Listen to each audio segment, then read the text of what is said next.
Şehrimizde ağır hasarlı binaların yıkım süreci hızlandırılmıştır. Evet, ağır hasarlı binaların yıkımı mecburiyeti vardır ki bunların oluşturabileceği aksi durumların önüne geçilmesi söz konusu olduğundan dolayı bu sürecin hızlandırılması ve ağır hasarlı binaların derhal yıkılması elbette ki önemli. Bununla birlikte Elazığ'da kiralık daire sorunu da artmıştır.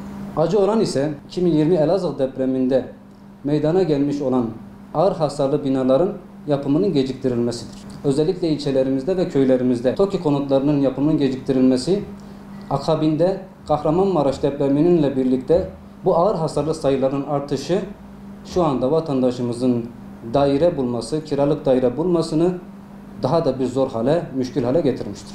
Özellikle partimize müracaat edip kiralık daire talebinde bulunan vatandaş sayısı oldukça artmıştır. Bu sorunun çözülebilmesi için TOKİ konutlarının geciktiren sebepler ortadan kaldırılmalıdır. Konutlar bir an önce tamamlanıp vatandaşa teslim edilmelidir. İkinci bir öneri olarak da şunu ifade ediyoruz.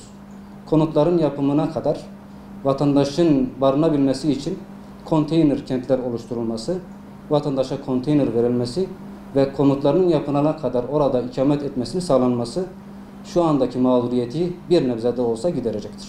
Şehrimizde özellikle çiftçilerimizin sorunu ise çok büyük bir problem haline gelmeye başlamıştır. Çiftçilerimiz şu anda Toprak Mahsulleri Ofisi'nden randevu alamamaktadır. Kovancılar Ovası'na verilmiş olan 400.000 ton alım maalesef yetersiz kalmıştır.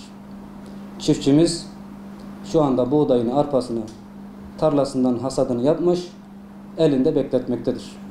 Toprak Mahsulleri Ofisi'nin teslim edememektedir. Bunun yanında Toprak Mahsulleri Ofisi'nin alım ücreti ile yerel tacirlerimizin, tüccarlarımızın alım ücreti arasında ise makas çok geniş bir boyuttadır. Tüccarlarımız şu anda arpayı, buğdayı 5.500 TL'den almakta.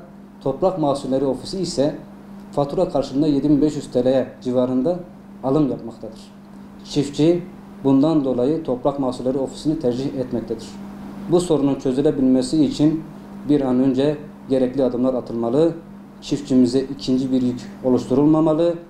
Tarladan hasat edilen buğday ve arpa Toprak Mahsulleri Ofislerine teslim edilmesi sağlanmalıdır.